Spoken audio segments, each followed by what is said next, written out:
Okay, so we're gonna be talking about like 5 things that sort of drive me nuts in all honesty that I think a lot of people make mistakes on.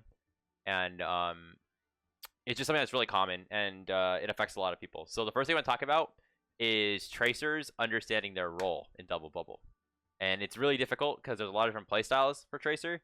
And I think the other problem is a lot of teams are very like their core is very like fidgety and they just want to go go go go go. And they don't really wait till people are actually ready. So the first thing is sort of tracer understanding their role. So if you're sort of in a situation like this where you're playing double bubble on attack, so let's say you're Winston, then you're like Brig. I'm trying to think how I want to posture this. So your tracer's gonna go like this. Tracer, Winston. Let's pretend you're. Let's actually not. Wait. Here. Then your Zarya is there. Brig, your Ana. And then you could have like a. So 4 people there. Winston's here. These guys are gonna push over here. The Winston's gonna look to jump in. Now, one of the most common things that happen is this Winston will essentially jump in before the tracer is over here and ready to push in. Believe it or not, this happens a shit ton. So, Winston players, stop pushing before your tracer is set up. Let your tracer set up. Whatever your tracer wants to do, at least let the tracer set up. There's a lot of things your tracer could do, but let your tracer set up first and foremost. Okay. Now the second thing, tracer. You need to understand as a tracer player what type of playstyle or what type of engage do you want to make. There's quite a lot of them. You want to engage with the Winston. You want to engage with Winston. You want to split focus. What I mean by split focus, the enemy team could have like a Widow up here. And maybe you've got Echo and you want to like pressure the Widow, so you decide to come all the way up here and you go on the Widow so your Echo can take more space. Or maybe you just want to split focus, so you pressure the Widow. Maybe you want to pressure like the backline, so the Ana's forced in nades. Ana can use a heal nade. So split focus. Maybe you want to essentially make it so the enemy Winston can't get value if they're running to a bubble. So you maybe look to go force out their Winston. Force out Winston. So there's like 3 very basic things you can do. Right? There's another thing. Maybe you want to match a flanker. Maybe you want to match an enemy flanker because the enemy team has a flanker and they're, playing this side of the map. So you sort of want to go match them. They're like playing around here. So you're forced to sort of fight them over here and you guys have a fight. So those are 4 basic, different play styles that can occur. Now, obviously it changes in different situations with different compositions. Like the 4th thing, for example, they may not even have a flanker. Right? If they don't have a flanker, then, not going to do that. In fact, if they don't have a flanker, one of the other 3 things look very nice. The next thing I want to talk about is how do you choose these things? I'm not going to go too much into detail into it, but I'm going to make it sort of loose in the sense of sort of so you can sort of understand. The first thing to understand is, do they have a flanker? If they have a flanker, right, it's very hard for you to path and set up, especially when you start looking to rotate and you start looking to sort of like push through here. You start looking to sort of set up, like make this rotation and go in here. What's going to happen is their tracer is just going to mirror you, and their tracer is probably going to get a pack and break packs, and you won't because you're sort of far away from your thing, so you'll probably just lose. So if you know that they have a flanker, and that flanker is essentially like holding the lane, and you can't win that because of that, then maybe you need to look for another way to play, which is maybe look to like pressure their Winston out. Maybe look to play really slow and wait for your tanks to your Winston to jump in, and then when your Winston sort of comes in, then you maybe go on their tracer, or then you maybe force point. Maybe you look to do something else. Maybe you find a really attractive rollout where you're still able to push with the Winston. And you sort of deny like the lane. Maybe you play with a team with that's sort of shitty, right? So there's a lot of other different ways you can approach it. If they have a flanker and they're getting a lot of resources, maybe your team helps you clear the tracer. Your backline walks in with you for a second, then helps you clear the tracer, and then you both clear the Winston. Well, clear Winston first, then you clear the tracer. So there's different ways to approach it, and it's like really, really important that you sort of understand that. Let's see here. Other thing to also consider, right? If they don't have a flanker, and you're able to rotate for free, then the question is the enemy team smart? If they're smart, if they don't have a flanker, they will probably still have somebody like over here, not an Ashe, maybe their backline, like their Ana's here with their Brig, meaning now that you're not able to make this rotation anymore. You have to maybe go a longer rotation. You have to maybe come over here and then come like that, which takes a bit more time. So understand exactly, you know, where the enemy team is set up so that before you rotate in, you know, you're good to go.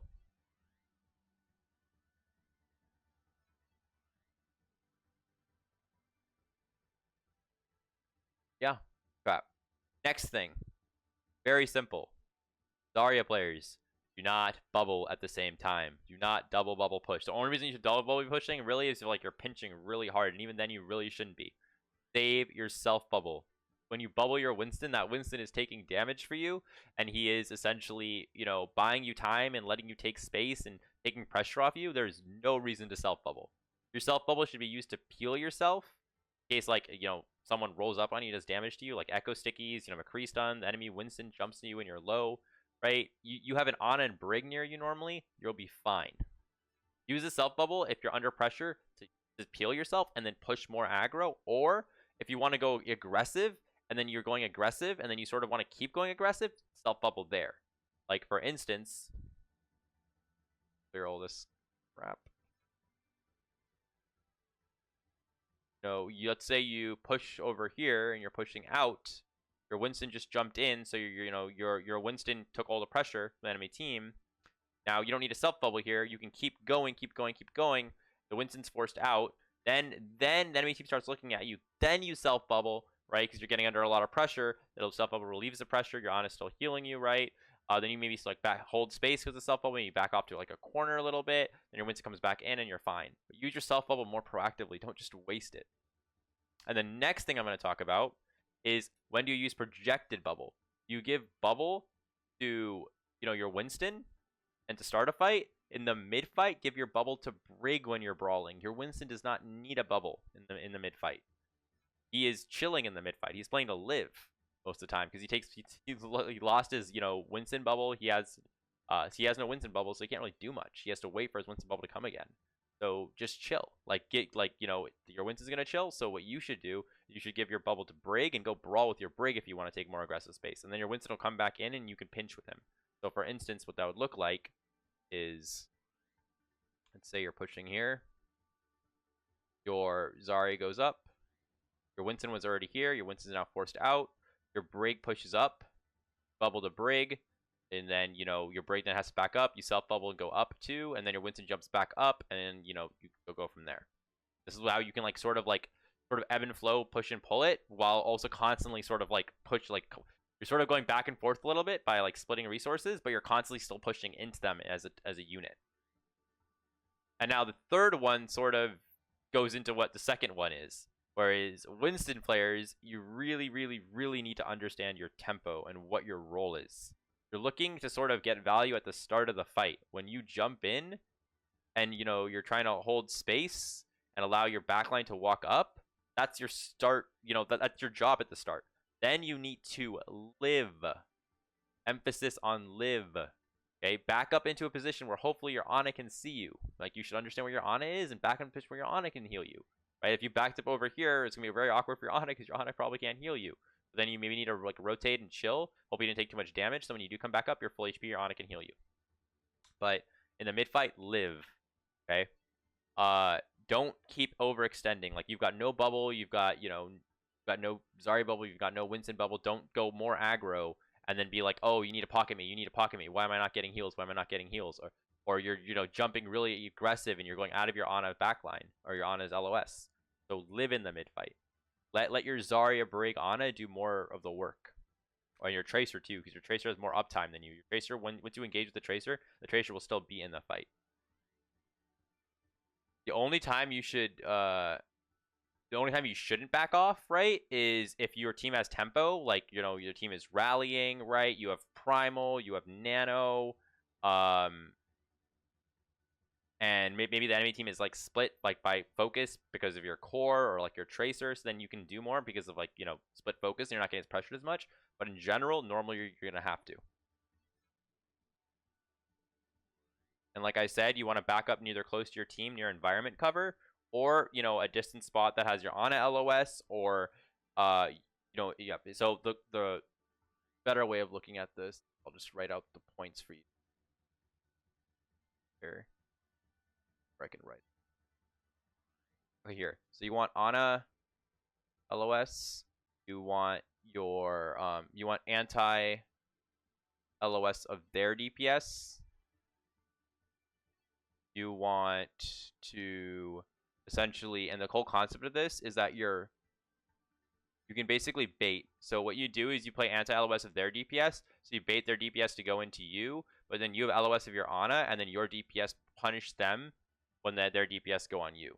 Because your DPS have LOS of you, so like their Tracer like goes on you, and when the Tracer goes on you, your Ashe has LOS of the Tracer, and then the Ashe doinks the Tracer. So, or if the Winston pushes you, then like the Ashe shoots the Winston. And then the last thing for Winston players is please hide. Do not poke. Let your team scout for you. It is super, super, super important. Your value is staying in as long as you can. And if you get seen and you get forced out really early, your value is gone. You need to hide. Let your Tracer, let your Echo, maybe your Ashe, scout for you. Okay, number 4. Really simple. Supports set up in proper positions. And I'll do a VOD review more on this, but in general, you need to take into account the 4 basic rules that you should understand as a support player. There are these.